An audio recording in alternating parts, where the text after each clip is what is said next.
Morning. Don't know where you are, but where I am, it's early. The world's still stretching, the coffee's hot, and the signals are already coming in. Let's take a look before the day starts making demands. This is Signal Check with Adrian North.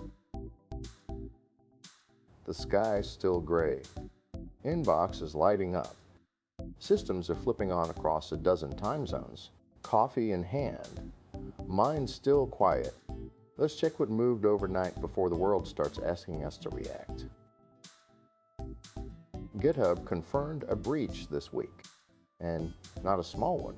Thousands of internal repositories, 4,000 to be specific, stolen by a threat actor calling themselves Team PCP. GitHub's the platform that basically runs modern software development. Millions of developers, billions of lines of code, and now someone walked out with a significant chunk of their internal work. The company's being transparent about it, which is good. But here's the uncomfortable part. If the infrastructure that holds our infrastructure can be breached like this, what does that say about the stack we're all building on? This isn't just a GitHub problem, it's a trust surface problem. And speaking of uncomfortable, CISA, the Cybersecurity and Infrastructure Security Agency, just had one of its contractors expose highly privileged ASA US GovCloud credentials on GitHub in a public repository. Yeah. The agency literally tasked with protecting critical infrastructure had keys to government cloud systems sitting out in the open until this past weekend. It wasn't malicious, it was careless. The contractor's repo probably meant to be private, wasn't it? And those credentials? They had access to some very sensitive environments. It's the kind of mistake that makes you realize we're still figuring this out. All of us, even the people whose entire job is security. Microsoft just open sourced 2 new tools for AI security, Rampart and Clarity. Rampart is short for risk assessment. It's designed to help developers test AI agents during development, catching vulnerabilities before they ship. Clarity does something similar, but focuses on transparency and explainability. Why did this AI agent do what it did? Can we trace the logic? The timing here matters. We're deploying AI agents faster than we understand their failure modes. These tools won't solve everything, but they're Microsoft saying out loud that we need to build guardrails into the development process itself. The fact that they're open source is quietly significant. It's not just Microsoft protecting Microsoft products, it's them putting tools into the commons.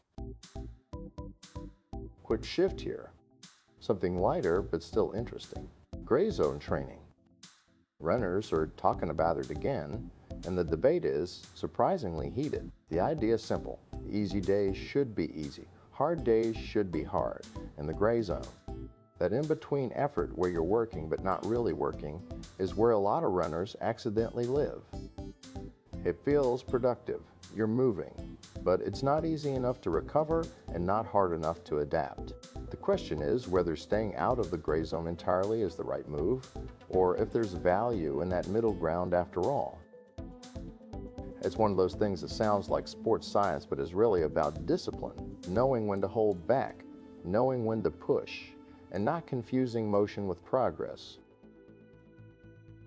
And then there's BPC-157, the peptide that suddenly everyone over 40 in the running world seems to be whispering about. Cam Hanes, ultra runner, bow hunter, 58 years old, casually mentioned he's been using it in an Instagram exchange with Sage Canaday.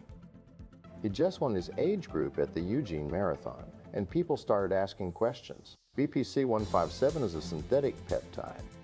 It's not approved by the FDA for human use. But anecdotally, people say it helps with recovery, inflammation, even tendon repair. The science is murky. Most of the studies are in rats, but that hasn't stopped middle-aged athletes from experimenting. It raises this weird question. Where's the line between optimizing your body and just trying to outrun aging with unregulated compounds? No judgment, just noticing the pattern. The farther we push, the more we start reaching for things that don't come in a bottle at the running store.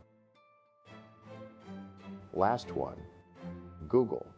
There's a piece making the rounds on Google declaring war on the web, and it's getting a lot of attention on Hacker News. Over 270 upvotes, more than 150 comments. The argument? Google's quietly shifting from indexing the open web to replacing it. Search results increasingly don't send you to websites anymore. They just give you an AI-generated answer pulled from those sites, without the click, without the credit, without the ad revenue that keeps most of the web alive. It's not dramatic, it's incremental, but the effect is the same. The web as a distributed, linked ecosystem starts to collapse into a single gateway. And that gateway is controlled by one company. People are noticing. Developers, writers, small publishers. The infrastructure we thought was neutral isn't. It's one of those slow motion shifts that we won't fully understand until it's already happened. That's Signal Check for today. Close the tabs, step outside, the day's waiting. We'll talk again next time.